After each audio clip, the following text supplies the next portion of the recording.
Hey, just a quick video demonstrating my hobby solar setup with a battery. I'm running this off of an Epiver 10 amp battery charge controller, which seems to be all that my battery can take anyway, so it's working fine. I've got this connected through this Anderson power pole bus right here, which I found very, very useful. But I've got it connected to two sets of wires, basically in parallel. I found this underground cable for very cheap, and I got 200 feet of it, and I just cut it in half and doubled it. So now I've got 10 gauge here and 10 gauge here in parallel. Plenty of low resistance cabling.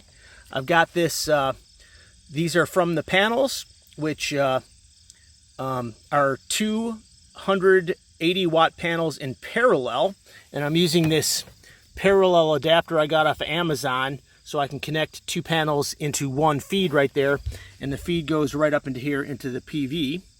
Right now I'm getting 37 volts from the panels. The panels I have set up, one to the pointed basically southeast, the other one basically pointed west.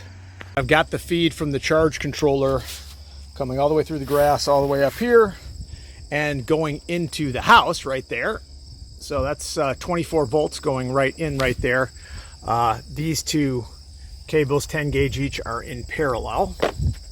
Then I have the two parallel feeds coming in here and reconnecting them to this 2-to-1 converter here. And then it goes into another bus right here. And the also connected to the bus is the battery. I've got this 24 volt, 20 amp hour battery connected right here. Also this setup, which is my favorite part of the whole thing, these wires go all the way back here to this thing right here. This gets powered right here. This is a remote switch, which goes to this.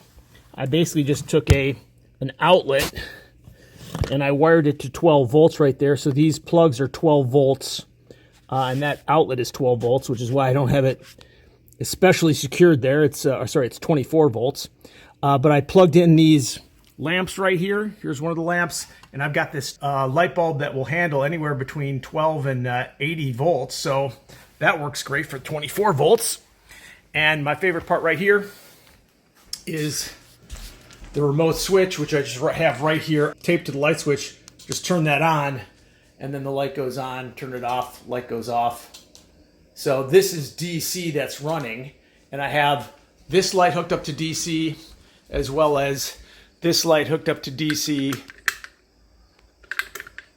as well as this light right up there and this light right here. So I have the whole upstairs lit with DC, which I really only use at night. And this 20 amp hour battery right there provides for all of my electrical needs at night, including powering my laptop, powering the lights, and anything else that I need to charge. Turning this off, and I did hook this up using right here, using this these power pole connectors, which I really like, the Anderson power poles. But then I just connected a car type outlet, and this thing can take the 27 volts coming off the charge controller, and it can turn it into USB power. So that's what I use to charge stuff like this and this right here. So I can charge everything, and I can run it all off of DC power from those panels right there, which has provided enough energy for me to run my life at night with just this one little 20 amp hour battery right there. 24 volts, 20 amp hours. I like 24 volts because it allows my charge controller to run double the power with the limited amperage. And that's it.